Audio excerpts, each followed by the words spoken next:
here with the one and only director, Barry Jenkins, of course, of Moonlight fame. Thank you so much for joining us. We're here talking, If Beale Street Could Talk. I just saw it earlier this week, and, you know, there's so much, after Moonlight, it's like, what's he going to do next? How's he going to reach that high bar? But you did. So, thanks, congrats right off the bat. Thank you. And just speaking of that, why, you know, everyone's looking forward to seeing what you're doing next. Why was this one? You got to be selective what that next one's going to be coming off Best Picture. Why this? No, I didn't think of it that way, that you had to be selective coming off of Best Picture. You know, I wrote this script at the same time that I wrote the script for Moonlight in the summer of 2013. I didn't have the rights. I wrote the script before having the rights to the book. And then over the process of making Moonlight, got the rights from the estate. And it was actually really nice when all the Oscars and awards season stuff started to really just know what the next piece was going to be, even before all the madness at the Oscars. And then when the madness at the Oscars did happen, again, it was even nicer to know that there wasn't going to be this pressure or expectation. I already knew what I was going to do next. And it was this film, which I consider a companion piece to the previous film. Oh, nice. Yeah, I like when directors do that. I mean, a little B-side, if you will. Yeah, exactly. But when did you encounter the Baldwin book? Because I'm pretty sure this is the first narrative adaptation of a book. We saw, you know, the documentary I Am Not Your Negro, which to me is an all-timer. But for this, you know, when did you actually read the book? I read the book for the first time in 2008, 2009, somewhere around there. A friend sent it to me and asked me if I had read it, because everybody knew I was a big fan of Baldwin's work, but I actually hadn't read this one. And I read it, and I was just really surprised at how romantic it was, how lush this sort of like love between these two characters are. They're essentially soulmates, but then still how James Baldwin, through his cultural critique, his views on society, still managed to make this very, I think, persuasive argument about the brokenness of the American justice system. Yeah, I like how it works on multiple levels, because on the macro, you get the social commentary, you get the mass incarceration and the justice system that you're talking about, but it's not like overpowering you while you're watching it, because you're so into the human story here. Yeah. This is a great love story. And my favorite scene on that front is when they're looking at the new apartment. That's my favorite. That's my favorite scene in the whole movie. I mean, there's a lot of great stuff, but that's the one that just, you know, makes you smile. Maybe because Dave Franco is great in that, but also the actors. I mean, explain shooting that scene, and it's just adorable the way your idea of how your camera just is swooping around, and we almost start imagining the fridge and the table, and you know the way take me into. It's almost like a long take. Yeah, the idea was, you know, again, it's a very faithful adaptation, and so that scene is in the book somewhat, but I was shocked that one, and as recently as '74, which is close enough or far enough away, that Soho wasn't the Soho we know today, and that a guy who works a job as a short order cook could actually afford a loft in Soho. So I told my location scout, I need to see a place that's like this, because I don't believe it, that it ever existed. And he found one, and, you know, the landlord was, you know, this Jewish guy who we modeled Dave Franco's character off of. And then the loft itself, as we were going around it, I just thought, this doesn't make any sense. You can't make this into a home. And then it clicked. It's like, oh, well, what's like a testament to love and faith in love than someone promising you something that is impossible and you going, okay, I believe you. And so once we clicked on that, I rewrote the scene to reflect this thing where they're pretending to grab the fridge and all that stuff. And Dave's character, Dave Franco's character, Levy, the landlord, is in the book, but even then it wasn't enough. I was trying to find some connective tissue between he and Fonny, and this idea of mothers just came to me. And that was when we added the line where Fonny's like, yo, Mr. White Man, why the hell are you giving me this loft? You know, we've been looking for all this time, and nobody's going to sell a loft out here to two Negroes, he says.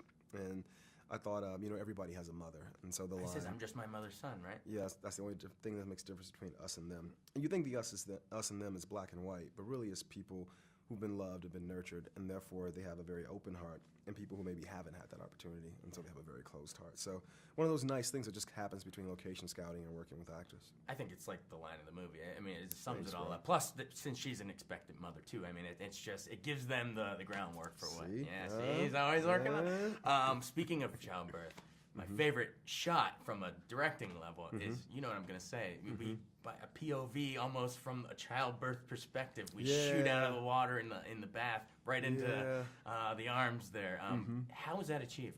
It was like, you know, I used to go to SeaWorld as a kid, and I always liked how the things came through the water. No, I'm joking. I was going to say that. That'd be the most ridiculous explanation for one of the coolest shots in a movie. No, I'm messing with you.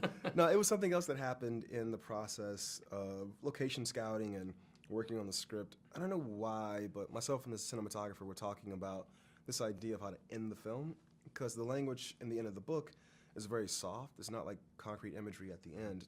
And I don't know why, but I just saw, because this woman's carrying this child the entire film, just this, I wanted to be a part of the birth, you know, without all the messiness. Yeah. Thanks for sharing that. But, So it's a very elevated kind of depiction, and not documentary kind of depiction of a birth, but because of all the things these characters are carrying over the course of the film, it felt like something that visually spectacular was earned at that point. And yeah, it's something that, you know, I think for women who see the film in particular, even though it's not a documentarian's depiction of a childbirth, something about it really moves them. And whose arms would you want to come into, you know, as your first breaths in this world, other than Regina King? So. Right?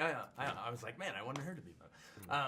But I mean, it's a lot of dynamic visual language here, which I mean, you're known for. I mean, you're a genius at it. But I'm trying to think. We get some Goodfellas-esque freeze frames early on, and hear the characters talking over it, voiceover. But I also love that shot when he's at the art sculpting thing and you're spinning around with the smoke, and I mean, it's just great.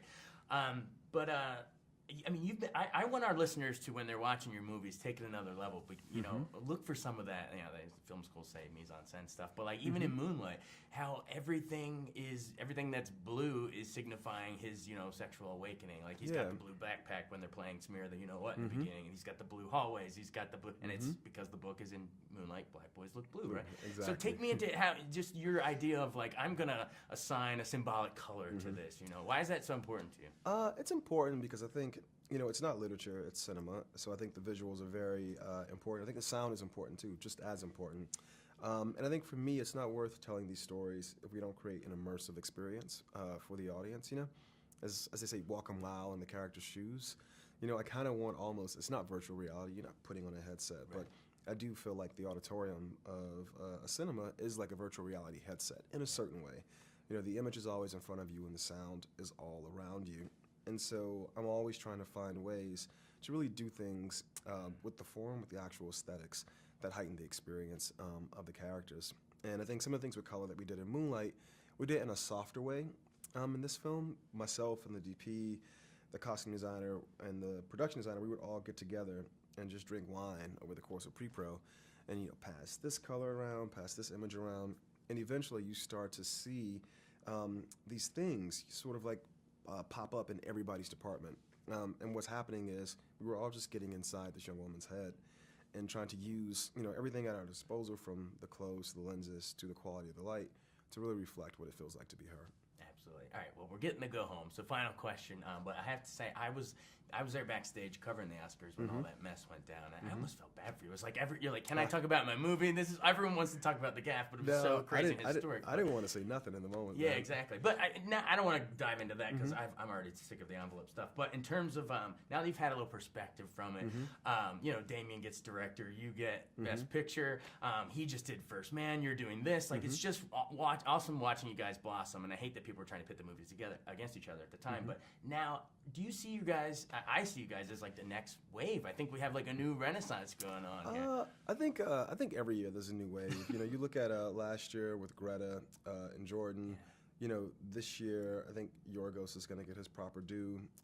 You know, and I think he's been nominated 2 years in a row or something like that. So, you know, it all goes in cycles. The thing with Damien is we were both at Toronto, and the first thing I did at Toronto, which is where this film world premiered, I go into this suite. And I'm sitting ready to do this interview, and I look at the monitor, who's doing the interview before me, and it's Damien. and he came off from backstage, and we looked at each other, and we looked around because we knew that we went to give each other a hug, and everybody's phone was out taking all these photos. So, but in a way, it's kind of lovely because, you know, those films are very, very different, La La Land and Moonlight, and these films are different, First Man and Beale Street, but I think we both go about it the same way, and I think it's really cool that for whatever crazy reason, you know, these two storytellers are somehow always linked. So Linked in history. Yeah. Well, thank you so much. It's Beale Street. Thank you, bro. It's a great movie. Appreciate you, man. Thank you. Thank you.